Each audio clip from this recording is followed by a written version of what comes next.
इस प्रकार इंद्रियों द्वारा जो भक्ति रस का पान करे वही गोपी है। सब दौड़ते हुए पहुंच गई। भगवान श्री कृष्ण ने कहा,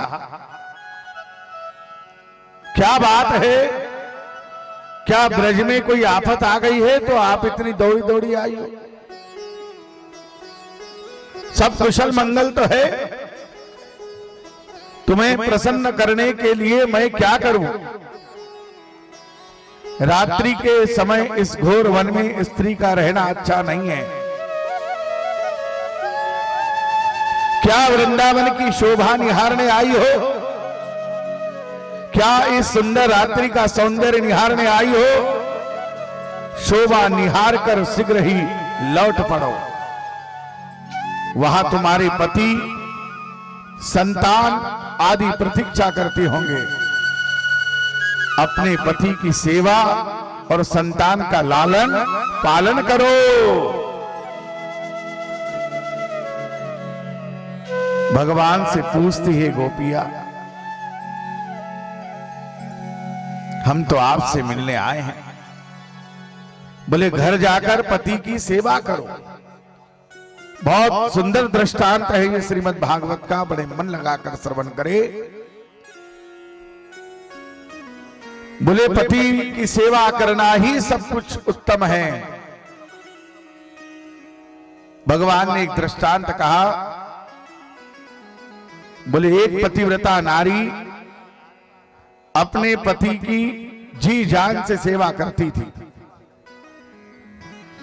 एक दिन पति काम धंधे से निवृत्त होकर बड़ी रात बीते आए।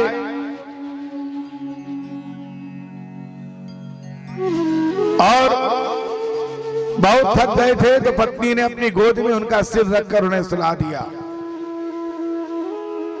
पति तुरंत ही गहरी नींद में डूब गए। एक खाट पर उसका 2 साल का लड़का सोया हुआ था। खाट के नीचे अंगार रखे हुए थे। खाट के नीचे कुछ अंगारे रखे हुए थे कि लड़के को सर्दी ना लगे। लड़का नींद में करवट बदलने लगा। इधर माता ने सोचा कि लड़का अगर अंगारे पर जाकर गिर गया तो क्या होगा, मैं इसे उठा लूं। पर उठाने जाती हूं तो पति की नींद खराब होती है, पति की सेवा में विघ्न होगा। उठाने नहीं गई। बच्चा करवट बदलकर सीधा जो अंगार जल रही थी कुंडे में उसमें जाकर गिर गया। मेरे भाई बहनों, पर वो फिर भी नहीं उठी। जब पति उठे तो दौड़ करके बच्चे को गोदी में उठाया। बच्चे को कुछ भी नहीं हुआ क्योंकि अग्नि भी चंदन जैसी शीतल हो गई थी।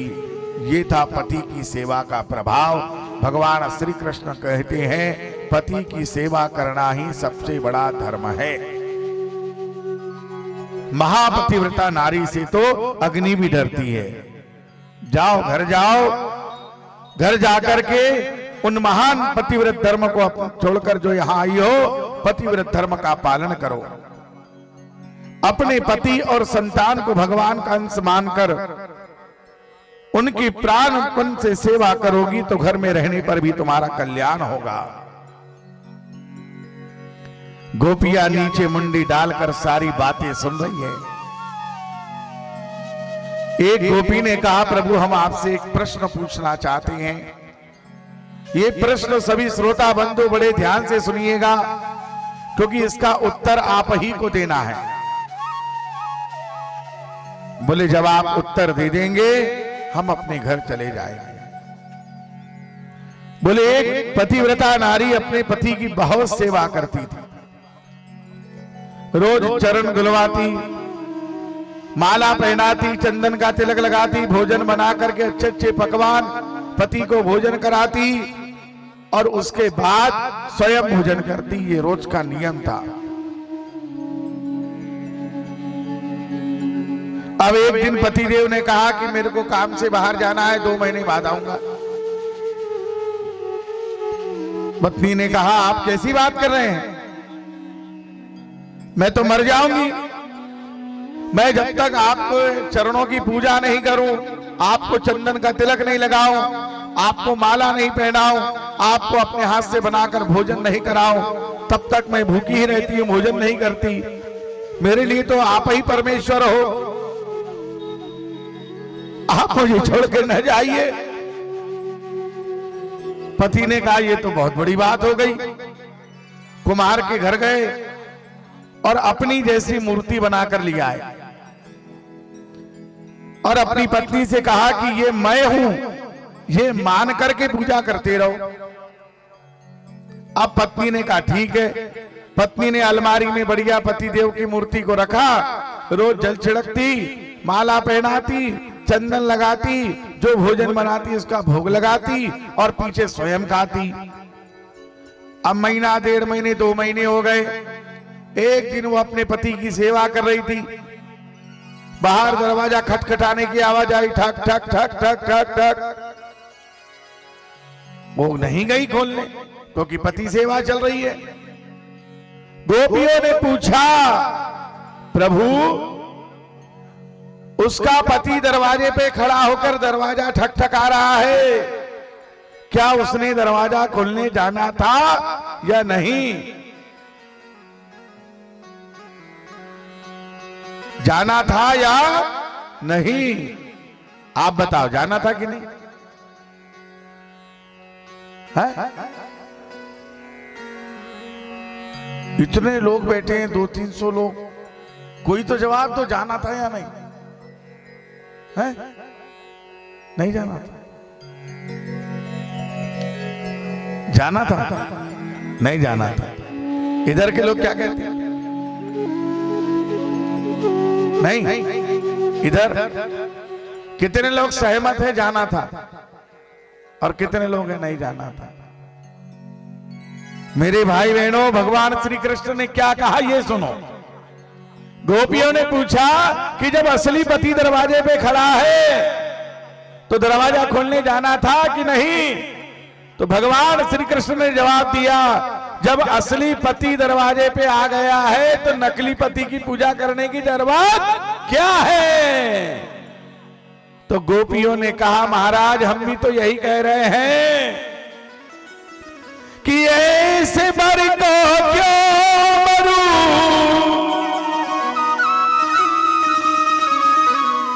जो जन्मे और मर जाए, ऐसे बर को मैं मरूं जिससे चुड़ लो अमर हो जाए। बोले मैंने जो सुहाग की निशानी लगाई है, मीराबाई का जब विवाह हुआ सबने कहा कि राणा परिवार मिला है, बहुत बड़ा परिवार है। बोले क्या करूंगी ऐसे बड़े परिवार का, कल अगर वो मर गया तो मैं विधवा हो जाऊंगी, मेरे तो गिरधर गोपाल दूसरों ना कोई। तो यहां गोपियों ने भी वही कहा कि जब आप हमको मिल गए हैं तो फिर वो नकली पतियों की सेवा करने से क्या लाभ है? राधे राधे। तो भगवान ने जब ये प्रश्न का उत्तर सुना तो फिर जो है भगवान अब रास हो रहा है, दोए दोए गोपिया बीच बीच माधव, अब महारास आरंभ हो रहा है। भगवान श्री कृष्ण पधार रहे हैं, गोपियों के संग पधार रहे हैं महारास में। बोलिए गोपाल कृष्ण भगवान की जय।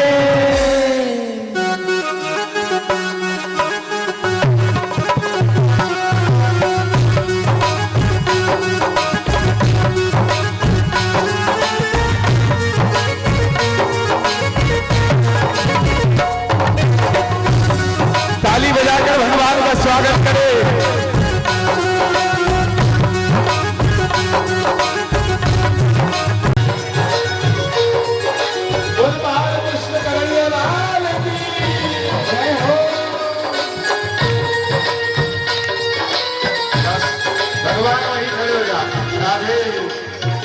बस वही वही वही वही वही खड़े हो जाइए। और देखिए महाराज के लिए भगवान तैयार है। जिनको भी भगवान के साथ महाराज करना है वो महाराज कर सकते हैं। बोले वृंदावन बिहारी लाल की जय। अब धीरे धीरे आगे आइए।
बस वही वही वही वही वही खड़े हो जाइए। और देखिए महाराज के लिए भगवान तैयार है। जिनको भी भगवान के साथ महाराज करना है वो महाराज कर सकते हैं। बोले वृंदावन बिहारी लाल की जय। अब धीरे धीरे आगे आइए।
जो गोपी बन करके भगवान के साथ नृत्य करना चाहे वो खड़े हो जाओ। जो भी सेवा आज भगवान महाराज कर रहे हैं, जिनको भी गोपी बन करके भगवान के साथ नृत्य करना है वो कर लीजिए। यमुना जी तो तारी तारी राधा तोरी गोरी, यमुना मैया तारी तारी राधा तोरी गोरी, यमुना जी तो तारी तारी राधा तोरी गोरी, यमुना मैया तारी तारी राधा तोरी गोरी, वृंदावन में धूम मचावे बरसाने की छोरी, वृंदावन में धूम मचावे बरसाने की छोरी,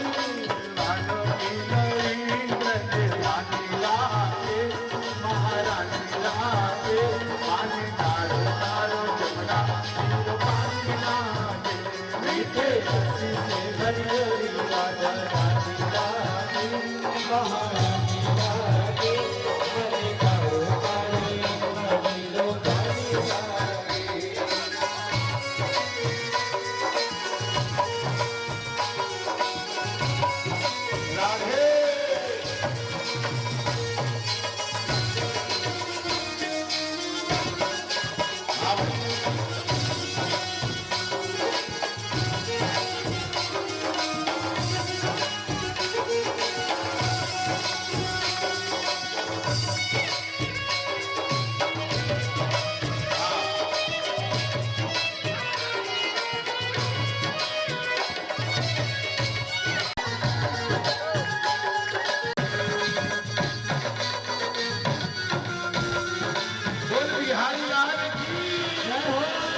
बांसुरिया पे बड़ो इतरावे, बांसुरिया पे बड़ो इतरावे। जाने की जहाँ की हीरा, मोती को जहाँ की रानी, पाए करे तो बांसुरिया पे बड़ो इतरावे, बांसुरिया पे बड़ो इतरावे। के लिए जोरदार ताली बजा दी।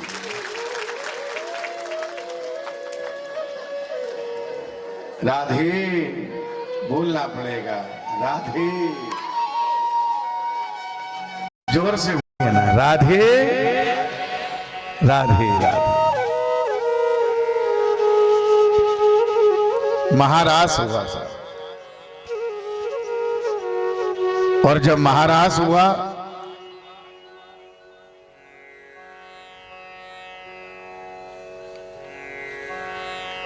इसमें बड़ी सुंदर कथा है। जरा भगवान श्री कृष्ण ने गोपियों को मान दिया।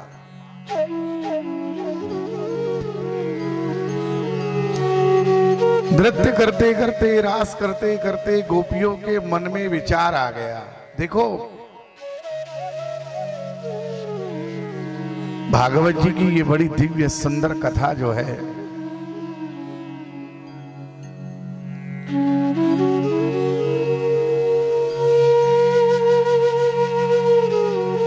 गोपियों के मन में भाव उत्पन्न हो गया। क्या?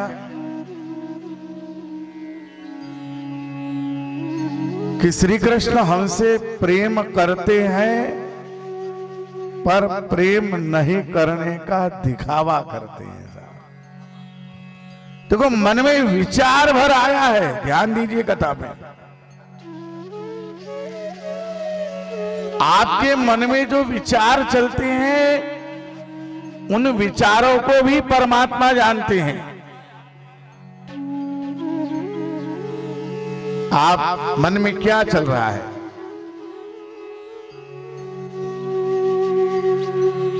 आपके कर्म तो जो है दिख जाते हैं। आपने जो कुछ किया वो दिख रहा है। आपने भगवान शंकर को एक बिलपत्र अर्पण किया, वो भी दिख रहा है। पर आपके मन में जो चल रहा है वो भी परमात्मा को दिख जाता है। इसलिए मन से भी कभी ये मत सोच लेना कि मैं कथा सुनने जाता हूं, मैं कथा सुनने गई, मैंने इतना किया, मेरे कारण ये हो रहा है। आदरणीय बंधुओं, राधा रानी को लिया और भगवान वहां से चले गए। राधा रानी को लिया और वहां से चले गए। अब दिख नहीं रहे हैं गोपियों को। जैसे ही भगवान श्री कृष्ण का दर्शन होना बंद हुआ, गोपियां व्याकुल हो गई, व्याकुल हो गई गोपियां।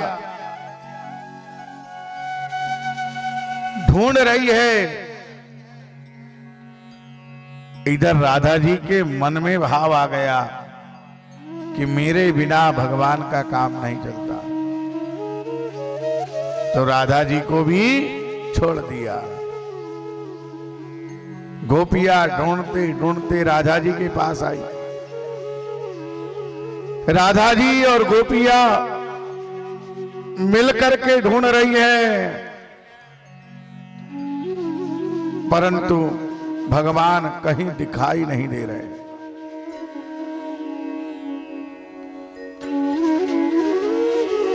वृक्षों से पूछ रही है, लताओं से पूछ रही है, सबसे पूछ रही है, क्या तुमने हमारा श्याम देखा? क्या तुमने हमारा श्याम देखा?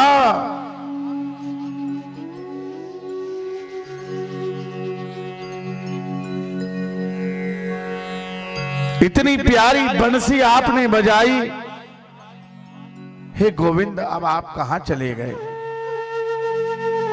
गोपियां व्याकुल हो गई साहब, और व्याकुल हो गई, ढूंढ रही है। राधा जी भी ढूंढ रही है। विचार करो जरा सा मन में कि थोड़ा सा मन में इतना ही आया कि भगवान हमसे प्रेम करते हैं पर प्रेम नहीं करने का दिखावा करते हैं, उतने में भगवान ने उनको छोड़ दिया। तो हमारे मन में तो क्या क्या नहीं चलता।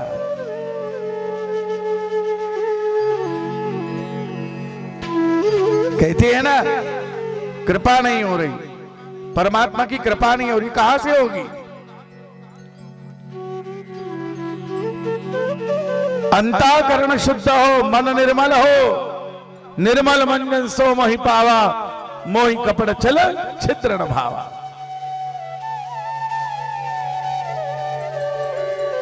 मन निर्मल होना चाहिए, अंतःकरण शुद्ध होना चाहिए। अंतःकरण अगर शुद्ध है, मन निर्मल है, कृपा होगी। किसी कवि ने लिखा है, कृपा की जो तुम्हारी आदत न होती तो सुनी ही रहती अदालत तुम्हारी। मंदिर में इतनी घंटियां बज रही है, जल चढ़ रहा है, भगवान का पूजन हो रहा है, अभिषेक हो रहा है, कृपा कर रहे हैं इसलिए हो रहा है। आप इतनी संख्या में यहां बैठे हैं, श्रीमद् भागवत कथा को श्रवण कर रहे हैं। कोई गांव में पहली बार कथा नहीं हो रही, हर बार हर साल कथा होते रहती है। अभी फिर महीना 15 दिन बाद फिर और कथा होने वाली है। धन्य भूमि है ये, उस समय भी आप यहां कथा श्रवण के लिए आइएगा। व्यास जी कौन है, कथा कौन करवा रहा है? कथा कौन कह रहा है इससे हमारा संबंध नहीं होना चाहिए, हमारा संबंध तो गोविंद से होना चाहिए। हमारी भगवान की कथा हो रही है, हमको सुनने जाना है। ये आप पर कृपा है परमात्मा की, और ये कृपा बनी रहे इसके लिए बस एक सरल उपाय है, मैं नहीं आना चाहिए, अहम नहीं आना चाहिए। किया अभिमान तो फिर मान नहीं पाएगा। बस गोपियों के मन में मान आ गया साहब, थोड़ा अभिमान आया तो छोड़कर चले गए भगवान।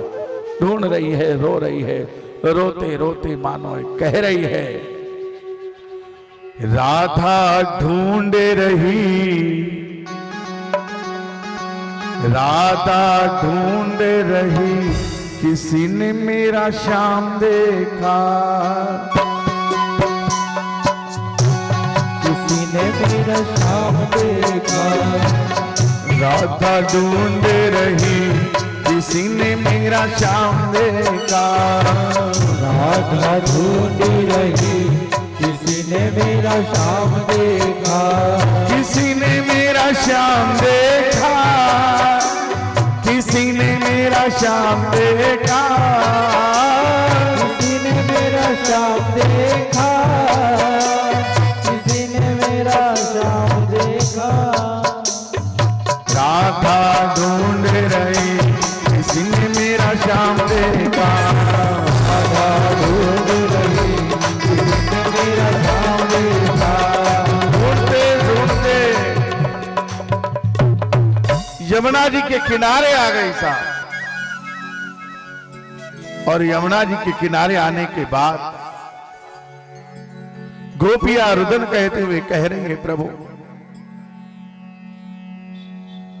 हम आपके बिना नहीं रह पाएंगे, हे नाथ आप हमें दर्शन दो।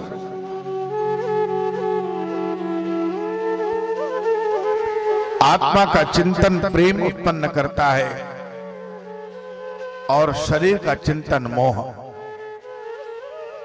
अपने प्रिय पात्र के आत्मा का स्मरण चिंतन ध्यान करो, शरीर का नहीं।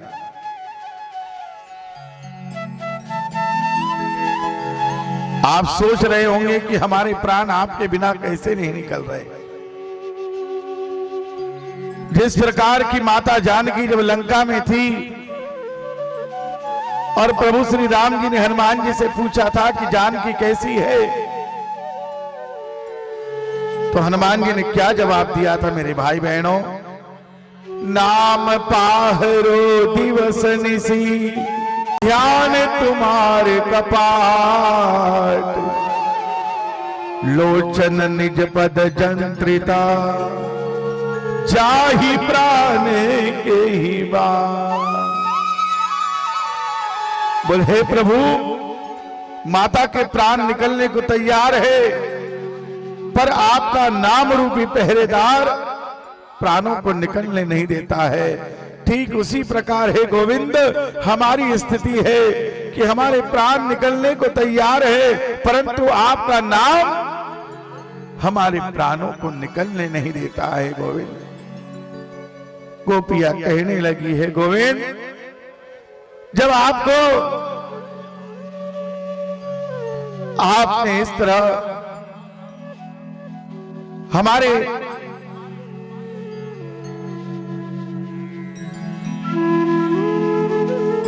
मन को बड़ा द्रवित किया है प्रभु, आपने हमसे क्यों किनारा कर लिया प्रभु? हम आपके अपने हैं प्रभु, हमें अपनाइए। मुरली बजा के मोहना, मुरली बजा के मोहना, क्यों कर लिया किनारा,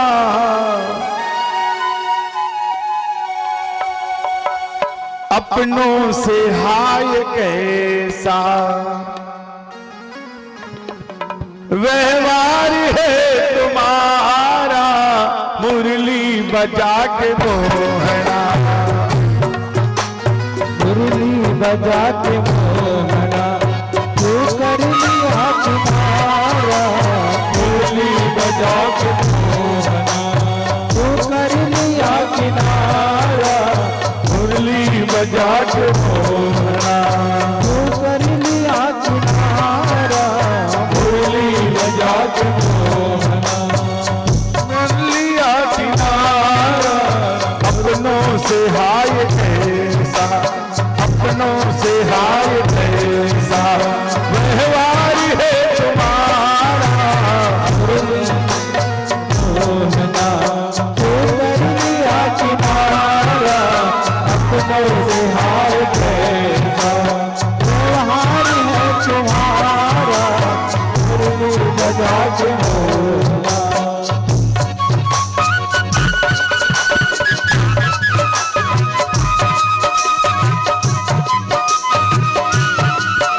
चली गई है, तू भी चली गई है, कहती है नील धारा बजा के मोहरा, तू कर लिया तुम्हारा, तो हार गया, हार है तुम्हारा, बजा के मोहरा।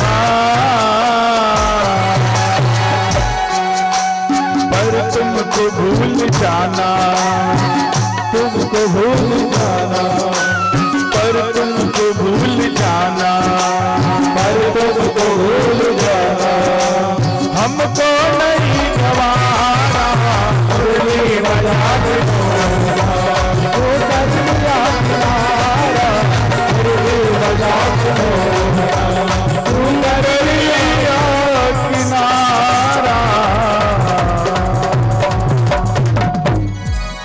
गोपियां रुदन कर रही है,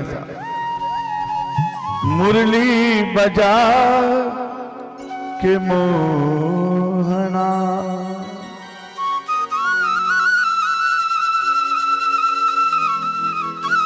देखो,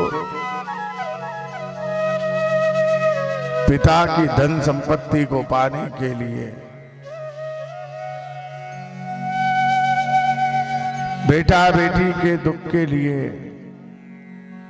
संपत्ति को पाने के लिए, पुत्र मोह के लिए लोग आंसुओं की सरिता बहा देते हैं। पर आज मैं मंदिर नहीं गया, आज मैंने गुरु मंत्र की माला नहीं की, आज मैंने माता पिता के चरणों को प्रणाम नहीं किया, आज मैंने गोविंद का नाम नहीं भजा। इस बात का दुख मनाने वाले कितने लोग हैं। आदरणीय श्रोता बंधुओं, जीवन में याद रखना, भगवान हमारे कर्म का फल हमको देते हैं। भगवान, ध्यान दीजिए, भगवान हमारे कर्म का ही फल हमको प्रदान करते हैं। इसलिए जीवन में कर्म करते समय ध्यान देना कि इसका फल हमें ही प्राप्त होगा। एक राजा है और उसके 3 बेटे। अब राजा के बेटे हैं साहब, कोई बात की तो कमी नहीं है घर में। भाई नभना किसको आता है? जो गुंडी पानी की पूरी भरी होगी वो छलकेगी क्या? पानी बाहर गिरेगा उसमें से? नहीं। पर अगर गुंडी थोड़ी सी खाली हो और आप उसको लेके चलो, पानी छलकता है ना बाहर। अर्थात परमात्मा सब प्रकार से आपको संपन्न बनाए, परंतु आपके अंदर अगर अहंकार नहीं है तो कभी छलकोगे नहीं। समुद्र में चाहे कितने भी पानी मिल जाए, बाढ़ नहीं आती, और 1 घंटे की बारिश में नाले में बाढ़ आ जाती है, और 1 घंटे बाद देखो तो वही नाला सूख जाता है। सही बात है, गलत बात है ना? तो जो राजा है उसके 3 बेटे थे साहब। तो राजा ने मंत्रियों से सलाह की कि भाई आगे चलकर ये तीनों में से राजा बनाओ किसको, मुझे तीनों पर भरोसा नजर नहीं आ रहा, इनके कर्म जो है मुझे ठीक ठाक नजर नहीं आते। तो मंत्री में बहुत अच्छे पुराने मंत्री थे, बुजुर्ग मंत्री थे, बोले महाराज परीक्षा ले लो बच्चों, जो परीक्षा में पास हो जाए उसको राज्य दे देना। मैं बार बार कहता हूं, आपके घर में जो बड़े बुजुर्ग हैं वो जामवंत जी हैं, और उन जामवंत जी की बातों को सुनिए, उनसे सलाह करिए, उनसे विचार करिए और जीवन में आगे काम करिए। कभी असफलता मिलेगी नहीं, आगे ही बढ़ोगे, पीछे कभी नहीं आओगे। तो राजा ने तीनों बेटों को महल में बुलाया, बोले बेटा मैं यात्रा पे जा रहा हूं, ध्यान दीजिए, बोले मैं यात्रा पे जा रहा हूं और जब यात्रा से वापस आऊंगा तब आप तीनों में से मैं जो परीक्षा में पास हो जाएगा उसको इस राज्य का राजा बना दूंगा। मंत्री लोग बैठे थे, प्रजा बैठी थी, बोले सुनो सभी लोग, मैं अपने बड़े बेटे को राजा बना दूंगा, मैं अपने मंझले बेटे को राजा बना दूंगा, मैं अपने छोटे बेटे को राजा बना दूंगा। इन तीनों में से जो पास हो जाए, जो विजयी होगा वही राजा बनेगा। मंत्री जी लाइए। तो मंत्री जी ने साहब एक 5 किलो के गेहूं की थैली लेकर आए। राजा ने बड़े बेटे से कहा कि पहला अधिकार तुम्हारा है, इधर आओ। बेटा आया, जी बाबूजी बोलो। बोले बेटा ये 5 किलो गेहूं हम तुमको दे के जा रहे हैं, ये थैली है और इसके अंदर जो गेहूं है, मैं जब यात्रा से वापस आऊं तो मुझे मेरा ये 5 किलो गेहूं जैसा का वैसा वापस दे देना, ये राज्य मैं तुम्हें दे दूंगा। बड़ा बेटा बहुत ज्यादा ज्ञानी था, दौड़ते अपनी घरवाली के पास गया। अरे पिताजी ने घोषणा कर दी है, पिताजी ने घोषणा कर दी है, अपने को ये 5 किलो गेहूं वापस देना है, राजा अपन बन जाएंगे। घरवाली बहुत ज्यादा पढ़ी लिखी समझदार थी, गोदरेज की अलमारी खोली, उसमें रख दिया, ताला लगा के चाबी पास में रख ली। दूसरे बेटे को बोला बेटा तुम भी लो 5 किलो की थैली, वापस दे दी तो तुम राजा। दूसरे बेटा की बहू बहुत ज्यादा पढ़ी लिखी थी, उसने कहा अलमारी में से तो कोई भी चोर लेता, कमरे के अंदर गड्ढा किया और उसके अंदर डाल दिया और ऊपर से बढ़िया घास फूस पत्थर वत्थर डाल धुल के जैसे रहा।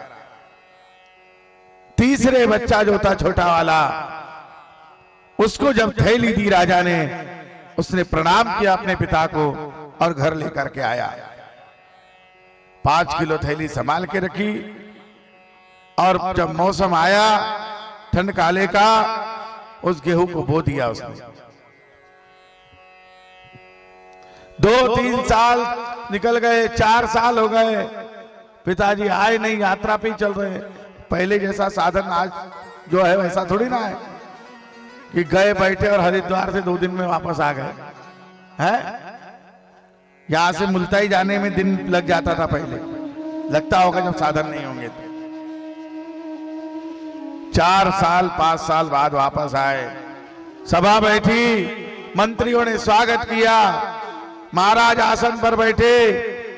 अब यात्रा करने पर क्या होता है, वैराग्य जग जाता है। उन्होंने कहा नहीं, अब एक दिन भी शासन नहीं चलाऊंगा। बड़े बेटे को बोला बेटा इधर आओ, जाओ वो थैली लेके आओ। वो दौड़ते गया अपनी घरवाली के पास, उसने चाबी ली, अलमारी खोली,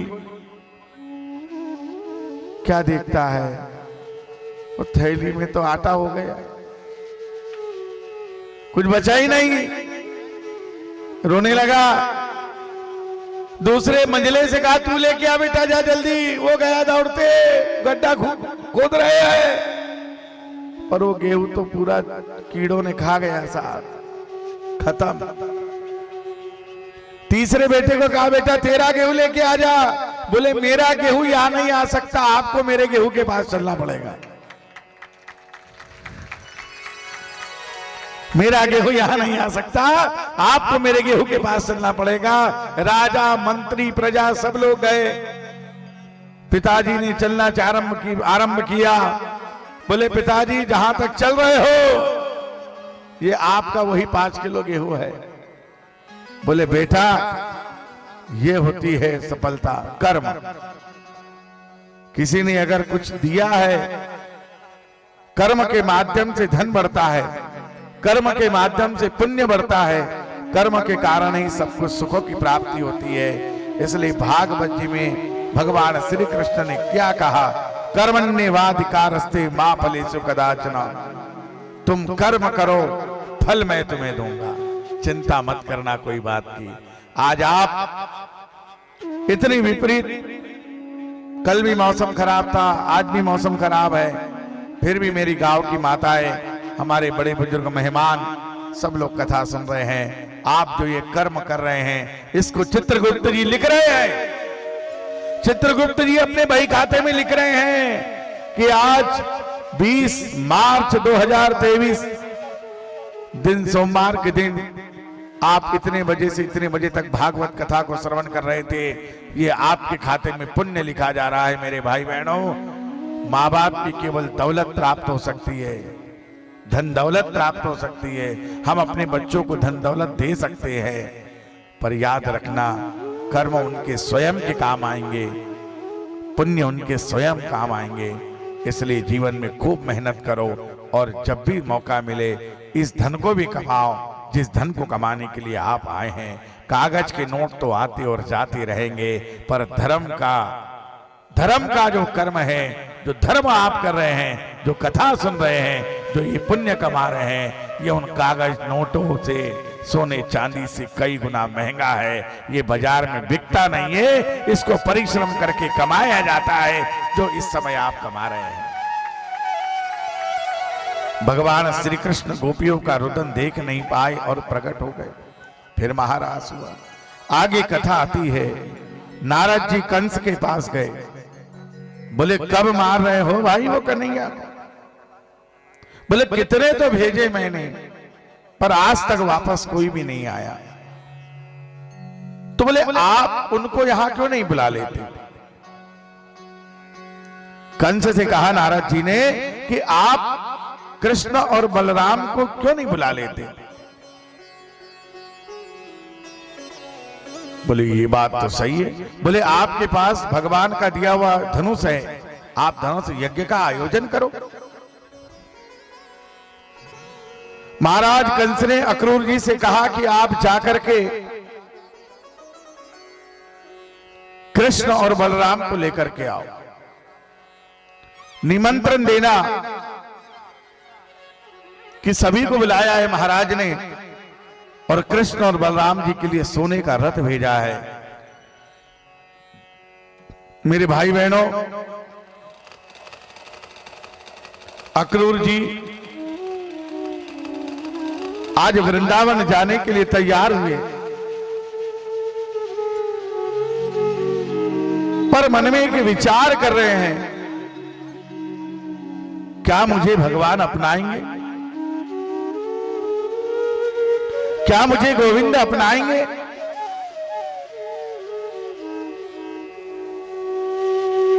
मैं ला काय के लिए रहा हूं उनको। कंस महाराज का उद्देश्य क्या है उनको यहां बुलाने का? उनको मारना। पर वो तो जगत के पालनहार है, जगन्नाथ है, जगदीश है। वैसे रिश्ते में मैं उनका चाचा होता हूं।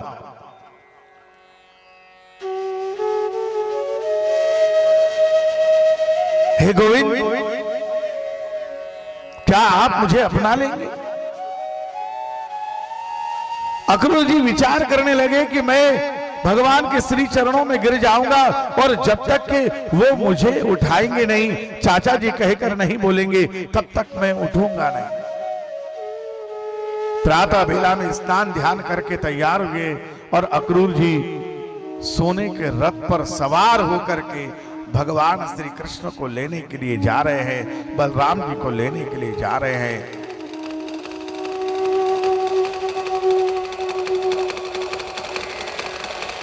विचार कर रहे हैं मन में, और मानो कह रहे हैं, दशा मुझ दीन की भगवने संभालोगे तो क्या होगा,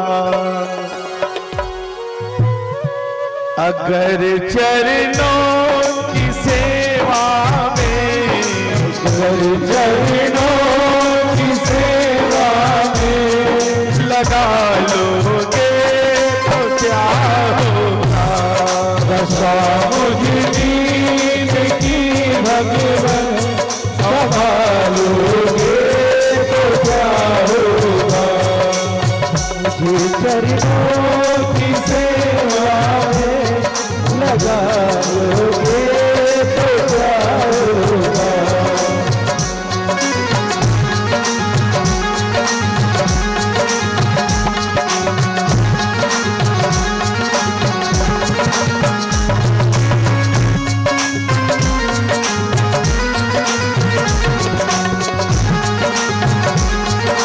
और क्या कहा, यहाँ सब मुझसे कहते हैं मेरा है तू मेरा है, यहाँ सब मुझसे कहते हैं तू मेरा है, तू मेरा है।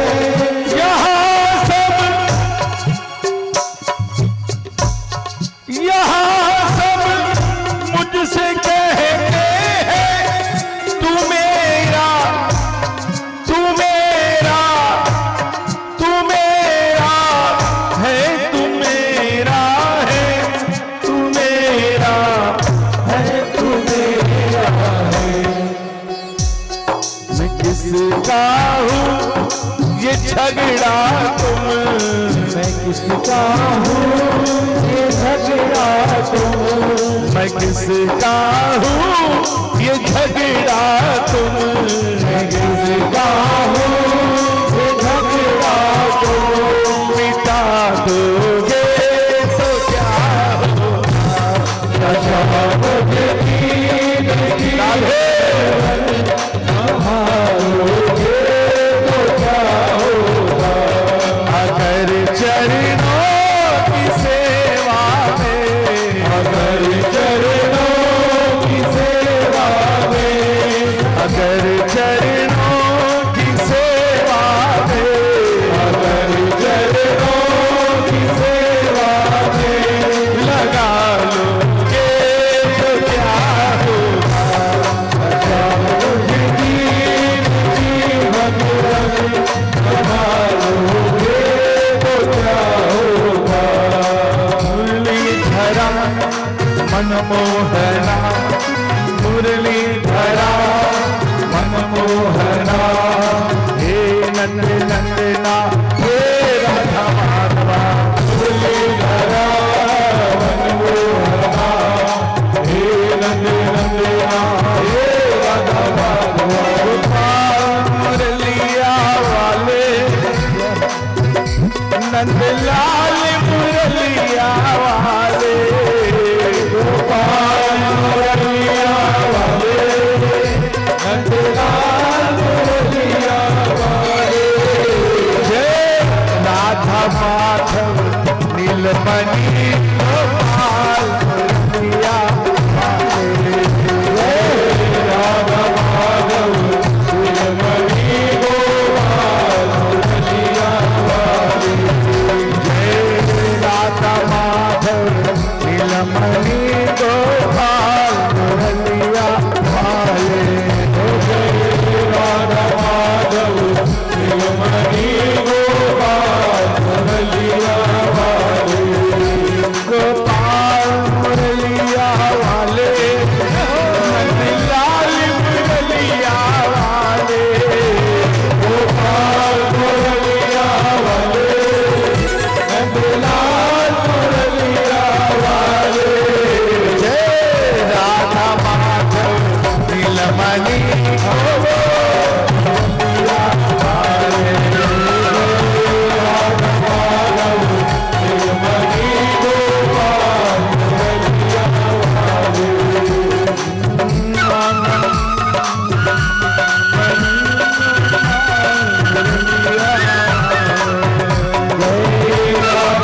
यहां पर अक्रूर जी मन में विचार करते हुए चल रहे हैं, गोपाल मुरलिया वाले, नंदलाल मुरलिया वाले, जय राधा माधव नीलमणि गोपाल मुरलिया वाले। आप मुझे अपनाएंगे कि नहीं, विधाता मुझे अपनाएंगे कि नहीं, विचार कर रहे हैं। अक्रूर जी कल्पना में डूबे हैं। मेरे भाई बहनों, अक्रूर जी पहुंचे, भगवान श्री कृष्ण के महल में पहुंचे हैं। रथ से उतरे तो सामने ही भगवान नजर आए, साक्षात दंडवत प्रणाम किया, गिर गए चरणों में। भगवान के दोनों चरणों के अंगूठों को माथे से लगाया और मानो कह रहे हैं, अब सौंप दिया इस जीवन का सब भार तुम्हारे हाथों में है, जीत तुम्हारे हाथों में और हार तुम्हारे हाथों में। भगवान के श्री चरणों में वंदन किया साहब। भगवान ने उठाया, गले लगाया, आओ चाचा जी। नंद बाबा ने स्वागत किया। नंद बाबा को समाचार बताया कि महाराज कंस ने मुझे भेजा है, आप लोगों को सबको निमंत्रण दिया है धनुष यज्ञ में आने के लिए, और मुझे साथ में लाने के लिए कहा है कृष्ण जी और बलराम जी को, उनके लिए रथ भेजा है। जैसे ही नंद बाबा ने सुना कि मेरे बच्चों के लिए महाराज कंस ने सोने का रथ भेजा है, बड़े प्रसन्न हो गए साहब। याद रखना जीवन में